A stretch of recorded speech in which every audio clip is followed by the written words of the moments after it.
भूर्भुवः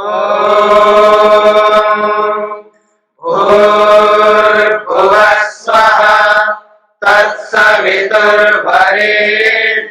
भर्गो देवस्य धीमहि धियो यो नः प्रचोदयात्।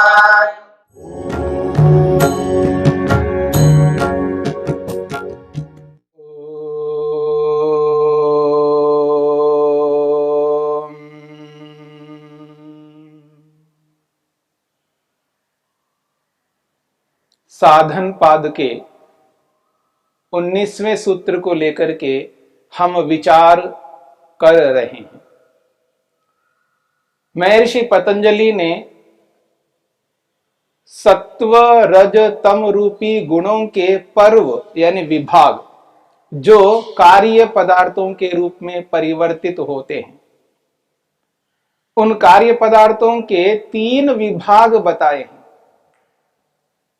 सूत्र कहता है विशेष अविशेष लिंग मात्र अलिंगानी गुण पर्वाणि। विशेष अविशेष लिंग मात्र अलिंगानी गुण पर्वाणि।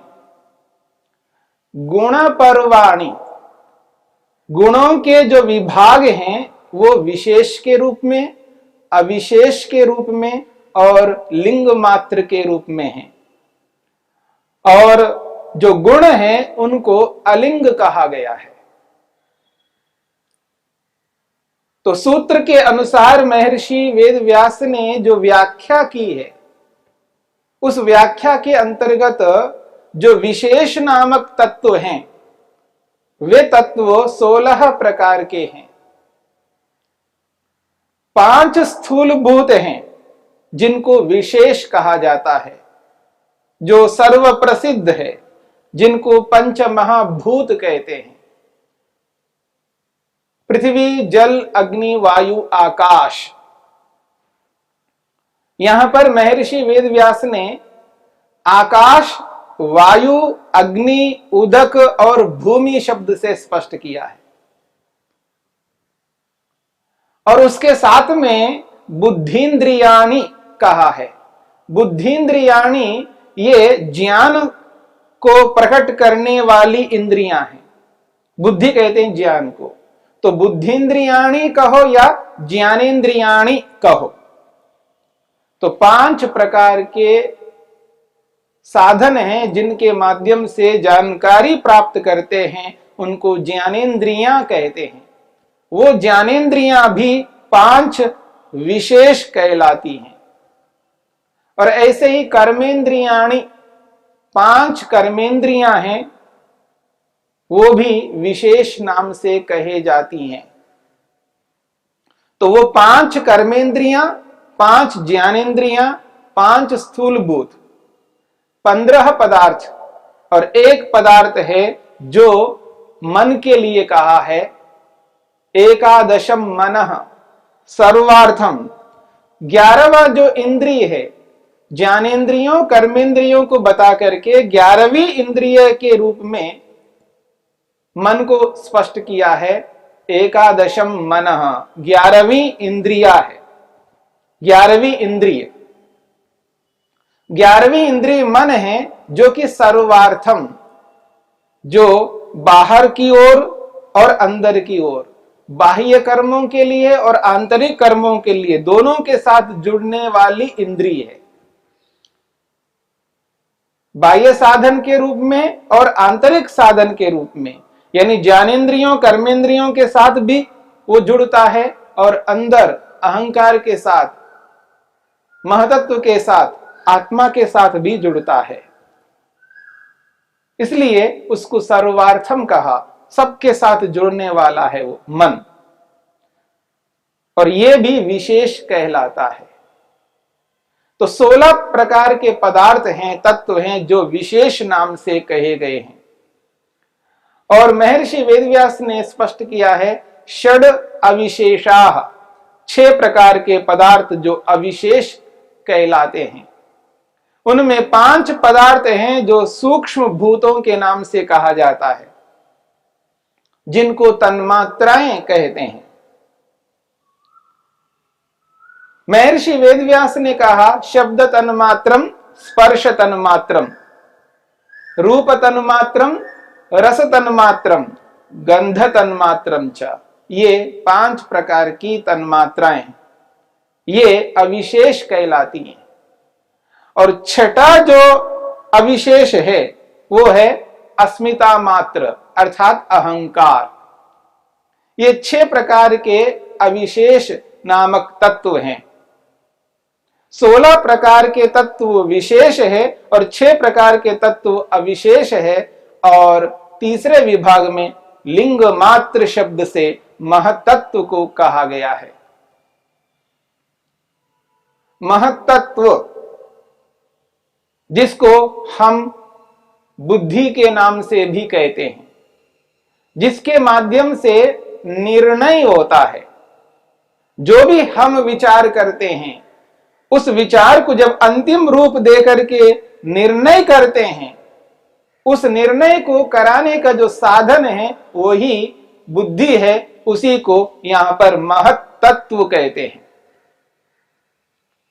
तो गुण पर्वाणी, गुणों के जो पर्व विभाग हैं वो 3 प्रकार के हुए हैं, विशेष, अविशेष और लिंग मात्र। और ये जो गुण हैं उसको अलिंग शब्द से कहा है। इतने प्रकार के पदार्थ परिवर्तित होते हैं जिसमें परिणाम होता है विनाश और उत्पाद होता है, उत्पन्न होते हैं और विनष्ट होते हैं। पर महर्षि वेदव्यास ने यह भी स्पष्ट किया है। वो कहते हैं ये जो सत्व रज तम है, जो गुण हैं, ना ये उत्पन्न होते हैं और ना विनाश को प्राप्त होते हैं। वो कहते हैं गुणास्तु सर्वधर्म अनुपातिनः, गुणास्तु सर्वधर्मानुपातिना न प्रत्यस्तमयन्ते न उपजायन्ते। महर्षि वेदव्यास स्पष्ट कहते हैं गुणास्तु, ये जो गुण हैं सत्वरज तम हैं, सर्वधर्मानुपातिना, समस्त कार्य पदार्थों में विद्यमान है। यहां धर्म शब्द से पदार्थ है। सर्वधर्मानुपातिना, समस्त कार्य पदार्थों में कारण के रूप में विद्यमान है। उदाहरण के लिए जितने भी मिट्टी के पात्र हैं, घड़े के रूप में, सकोरा के रूप में, जिस किसी के भी रूप में मिट्टी के जितने भी पात्र हैं, उन समस्त पात्रों में मिट्टी कारण के रूप में विद्यमान है। इस बात को हम सब जानते हैं। ठीक इसी प्रकार से यहां पर कहा जा रहा है गुणास्तु, ये जो सत्व रज तम रूपी गुण हैं, ये तीनों तत्व सर्वधर्मानुपातिना, समस्त कार्य पदार्थों में विद्यमान हैं, परंतु न प्रत्यस्तमयन्ते, ये कभी नष्ट नहीं होते हैं, ये कभी विनाश को प्राप्त नहीं होते हैं। यानी सत्व रज तम किसी भी स्थिति में विनाश को प्राप्त नहीं हो सकते, न प्रत्यस्तमयन्ते। और ये भी कहा न उपजायन्ते, न ही ये उत्पन्न होने वाले पदार्थ हैं। सत्वरज तम न उत्पन्न होते हैं न विनाश को प्राप्त होते हैं, ये तो नित्य है। इसलिए कहा नित्याह इति आख्यायन्ते, ये तो नित्य है, सदा रहने वाले हैं। जैसे जीवात्मा, आत्मा, हम नित्य हैं, वैसे सत्वरजतम भी नित्य हैं। जैसे परमेश्वर सृष्टिकर्ता ईश्वर नित्य है, ऐसे ही सत्वरजतम भी नित्य है। आत्मा परमात्मा न उत्पन्न होते हैं न विनाश को प्राप्त होते हैं, ठीक इसी प्रकार सत्वरजतम न उत्पन्न होते हैं न विनाश को प्राप्त होते हैं। गुणास्तु सर्वधर्मानुपातिनः, समस्त कार्य पदार्थों में कारण के रूप में विद्यमान रहते हुए न प्रत्यस्तमयन्ते, न विनाश को प्राप्त होते हैं, न उपजायन्ते, न ही उत्पन्न होते हैं। फिर क्या होता है? तो कहते हैं व्यक्ति भी रेव अतीत अनागत व्यय आगमवती भी गुणान्वयी भी उपजनन अपाय धर्म का इव प्रत्यव भासन्ते। महर्षि वेदव्यास स्पष्ट करना चाहते हैं, ये ना तो उत्पन्न होते हैं ना विनाश को प्राप्त होते हैं, फिर भी गुणान्वयी भी व्यक्ति भी है वह गुणों से युक्त, यानी सत्वरज तम से युक्त जो व्यक्ति है, यानी कार्य पदार्थ है, जितने भी कार्य पदार्थ हैं उन समस्त कार्य पदार्थों में अतीत अनागत, कभी वो वर्तमान काल में, कभी वो भूतकाल में, कभी वो भविष्यत काल में विद्यमान रहते हैं। यानी सत्वरस्तम जब कार्य पदार्थों के रूप में आ जाते हैं, व्यक्ति के रूप में आ जाते हैं, जैसे ये दृश्य संसार दिखाई दे रहा है, ये दृश्य संसार वर्तमान में है, तो एक समय आएगा ये अतीत को प्राप्त होगा, भूतकाल को प्राप्त होगा। उदाहरण के लिए जो आज हम वस्त्र पहन रहे हैं ये वर्तमान में हैं, कालांतर में 6 महीने साल भर के बाद में ये अतीत में चले जाएंगे, ये समाप्त हो जाएंगे, अर्थात प्रकट नहीं रहेंगे, अतीत में चले जाएंगे, भूतकाल में चले जाएंगे। और जो वस्त्र अभी उत्पन्न नहीं हुए हैं, उत्पन्न होने वाले हैं, वो भविष्यतकालीन हैं, या तो वर्तमान की स्थिति में रहेंगे, या भूतकाल की स्थिति में रहेंगे, या भविष्यत काल की स्थिति में रहेंगे, अतीत अनागत। और एक बात है, व्यय आगमवती भी, इसमें ह्रास भी हो रहा है और वृद्धि भी हो रही है। कोई वस्तु ह्रास को प्राप्त हो रही है, जिसमें प्रत्येक क्षण कमी आ रही है, वो वस्तु कमजोर बनती जा रही है, ह्रास को प्राप्त हो रही है। और कोई वस्तु वृद्धि को प्राप्त हो रही है। अभी अभी छोटे छोटे पौधे हमने जमीन पर बोया है, लगाया है धरती में, और धीरे धीरे उसमें वृद्धि भी हो रही होगी। 1 साल पहले लगाया, अब इतनी बड़ी लता हो गई है, फैलती जा रही है, इतना बड़ा वृक्ष हो गया है, और धीरे धीरे उसमें वृद्धि भी हो रही है। कुछ पदार्थों में आपको वृद्धि भी दिखाई दे रही है और कुछ पदार्थों में ह्रास दिखाई दे रहा है, पर यह सारा का सारा बाह्य स्वरूप है। इसलिए महर्षि वेदव्यास कहना चाहते हैं, उपजनन अपाय धर्म का इव प्रत्यव भासन्ते। जब वो अतीत अनागत वर्तमान की स्थिति में रहते हैं तो हमें ऐसा लगता है उपजनन, वो उत्पन्न हो रहे हैं। जब वर्तमान में आ जाते हैं तो हमें ऐसा लगता है ये उत्पन्न हो रहे हैं। जब वो भूतकाल में जाते हैं तो अपाय धर्म का इव, मानो वो विनाश को प्राप्त हुए हों ऐसा लगता है। उपजनन अपाय धर्म का इव प्रत्यव भासन्ते, उत्पन्न और विनाश के समान प्रतीत होते हैं, परंतु उत्पन्न और विनाश को प्राप्त नहीं होते हैं। हमें ऐसा लगता है, हमें ऐसा प्रतीत होता है कि ये अब नहीं रहे, नहीं रहे अर्थात वर्तमान में नहीं है, सर्वथा नहीं है ऐसा नहीं हो सकता, क्योंकि नित्य पदार्थ है। जो नित्य पदार्थ है वो कभी विनाश को प्राप्त नहीं हो सकता। हमें ऐसा प्रतीत होता है क्योंकि वो वर्तमान में दिखाई नहीं दे रहा है, पर वो भूतकाल में है, वो अपने कारण रूप में चला गया, इसी को तो भूतकाल कहते हैं। और जब वर्तमान में आया तो वो अपने कार्य के रूप में विद्यमान हो गया, कार्य के रूप में परिवर्तित होकर के आया है। तो वर्तमान और भूतकाल की स्थिति में, अनागत काल की स्थिति में, भविष्यत काल की स्थिति में अभी आया नहीं, आने वाला है, ऐसे पदार्थ को हम भविष्यत कालिक कहते हैं। और जो सामने नहीं है, कारण रूप में चला गया तो उसको अतीत के रूप में कहते हैं, भूतकाल के रूप में कहते हैं। जो अभी दिखाई दे रहा है वो पदार्थ वर्तमान काल को लेकर के वो है, इसलिए उसको वर्तमान काल में उपस्थित मानते हैं।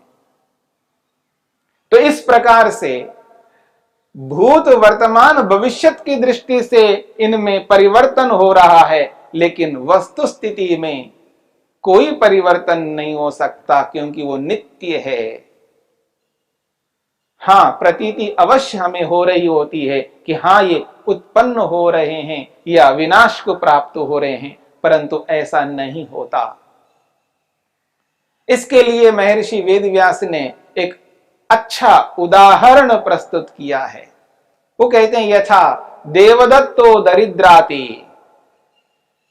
महर्षि वेदव्यास कहते हैं देवदत्तो दरिद्राति, ये जो देवदत्त नामक व्यक्ति है, ये जो देवदत्त व्यक्ति है, दरिद्राति, ये दरिद्रता को प्राप्त हो रहा है। देवदत्त नामक व्यक्ति दरिद्र हो रहा है, दरिद्र हो गया है। कस्मात, क्यों दरिद्र हो रहा है, क्यों दरिद्र हुआ है?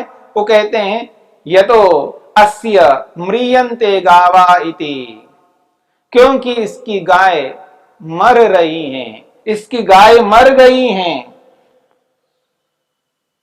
गाय मर गई है, लेकिन कहा जा रहा है देवदत्त दरिद्र हो रहा है, देवदत्त दरिद्र हो गया है। गवामेव मरना तस्य दरिद्रता न स्वरूप हानाद इति, महर्षि वेदव्यास ने स्पष्ट किया है। वो कहते हैं गवामेव मरना तस्य दरिद्रता, गायों के मरने के कारण से उसकी दरिद्रता है। न स्वरूप हानाद, देवदत्त के स्वरूप में कोई हानि नहीं हुई है, देवदत्त वैसा का वैसा है।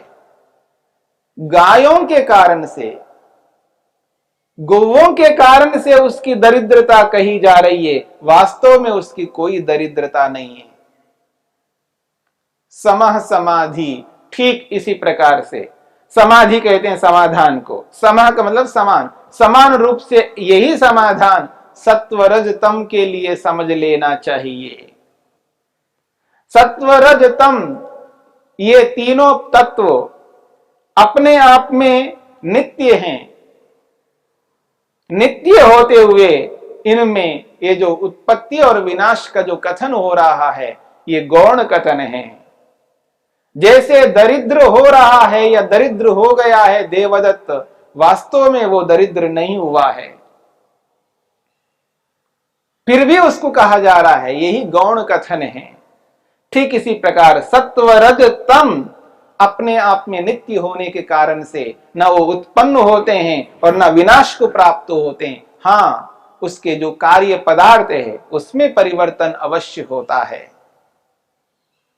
इस बात को हमें समझना है।